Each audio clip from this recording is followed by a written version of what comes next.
And don't forget the next name, adenoblastoma. Though it is a little bit of older name, but still this name is very important to understand the Sertoli-Leydig cell tumor. So it is one tumor with three different names. Now this tumor, the classical point is that it can be present in any age groups, but technically it is very common in the first 2 decades of the life.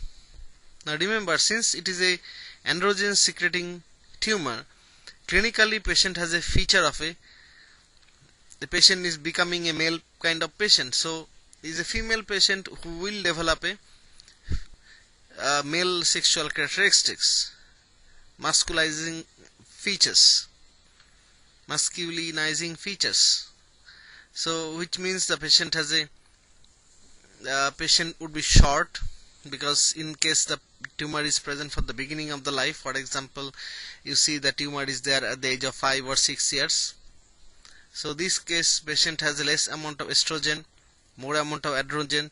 As a result of this thing, patient may not grow taller. Since there is a lot of male kind of hormones, the menarche will delay and amenorrhea can occur. You can see the formation of acne. You can see the deepening voice, almost like a male voice. And another classical finding, which is a temporal baldings. So these are the features, remember, should be present in a patient who is having the tumor. Now there are some point I would like to tell you, that whether the patient would be short or tall or average or regular height, it depends on when exactly the tumor is present, at what time. Suppose the tumor is present during the growth of the female person, say 8 years, 9 years, 10 years. If the tumor is present during that particular time, it will typically affect the growth of this lady, and you can see the menarche would be delayed. So normally the menarche you can see between the age of 13 to 14 years, it shall be delayed like maybe, okay, we say 15 years, 16 years, so it will be delayed like that. In addition to that, patient can have abnormal amenorrhea, which can be confused as a pregnancy if the patient is sexually active. So these are the findings are very important here for the adenoblastomas. So one of the important differential diagnosis of the adenoblastoma, keeping the age group in the mind, that 24, 25, 20 years, the pregnancy is important differential diagnosis. In addition to the pregnancy, a differential diagnosis also could be polycystic ovary, that we shall be discussing a little later. Because polycystic ovary also patient has got a more amount of androgen, which would be a definite differential diagnosis of the Sertoli-Leydig cell tumors. So in short, it is a tumor composed of the Sertoli and Leydig cell. Leydig cell is a activating component, the functioning component, which means the patient is producing more amount of androgen. So the patient has a feature of a male sexual characteristics, secondary sexual characteristics. Depending on the time of the onset, patient can be short, delaying of the menarche, amenorrhea can be present, acne should be present, deep voice and temporal balding. So differential diagnosis, in addition to this polycystic ovary, a normal routine pregnancy could be an important point.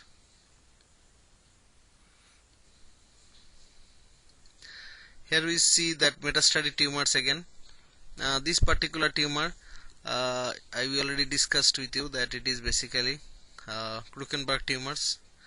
It can be a malignant deposit, bilateral, in the ovary. I said the three important things we should think of, the breast, lungs and GIT. In the GIT it could be stomach or the colon. Breast carcinoma also can be one of the primary tumors.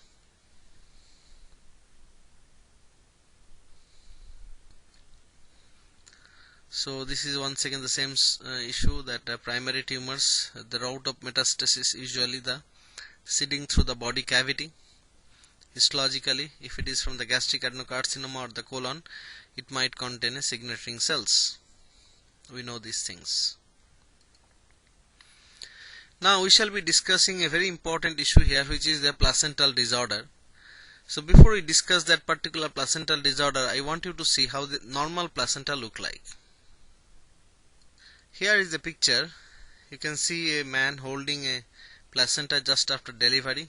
We can see that umbilical cord and placenta. This is the side which is the fetal side, The other side is the maternal side, and we can see the lot of veins over here. In the maternal side we can see lot of villus, which is basically lined by the syncytio and the cytotrophoblast. I would like to give you some diagram on that. So here I would like to draw a villus. So villus are structured like this. It looks like a villus, so we call it a villus. Now each of these villus, you can see that inside the villus we can see the blood vessels. Definitely you know that, which carries the nutrition for the fetus. So these are like that. So villus are attached to the uterus, so this is like hanging like that. So these villus, you can see they actually grab the uterine wall. So this is the uterine wall. The villus are embedded within that, and the mother is actually supplying nutrition through this villus. You can see the fetus in this particular area, which hangs to this cord. Now what I'm discussing here, these villus, which has the lining epithelial cells. Epithelial, please note the word. These are single layer of cells which are known as cytotrophoblast. Cyto, CYTO. So these blue cells, you can see one single layer of cells which are cytotrophoblast.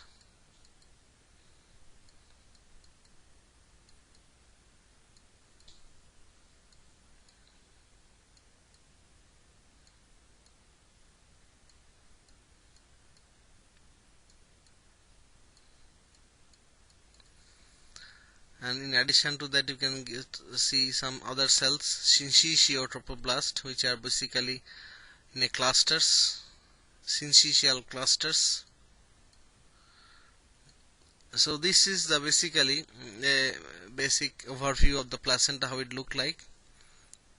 What we are discussing today, the problem involving these tropoblasts, either the cytotrophoblast or the syncytiotropoblast.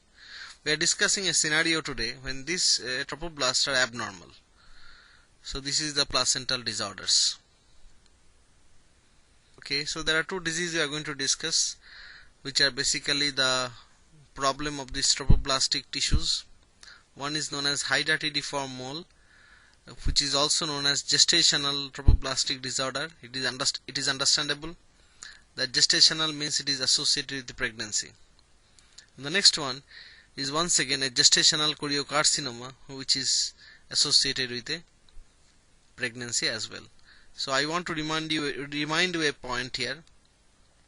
When it comes to the choriocarcinoma has two different cell of origin. Choriocarcinoma can be from the ovary or testis, which are basically from the totipotent stem cells, or choriocarcinoma can also occur from the tropoblastic epithelium from the placenta. We shall be discussing it more. Let's move forward. So this disease, which is known as hydatidiform mole, I want you to get that word here again. It is the abnormality in which case this placenta will become cystic. And if I say cystic, it does not give a correct impression. So I want to show you some pictures after this. Before I let me finish these types. The hydatidiform mole are of two basic types, complete mole and the partial mole. And as we see the incidence, it is not very uncommon to see in the United States. So what we are going to see? We are going to see a placental condition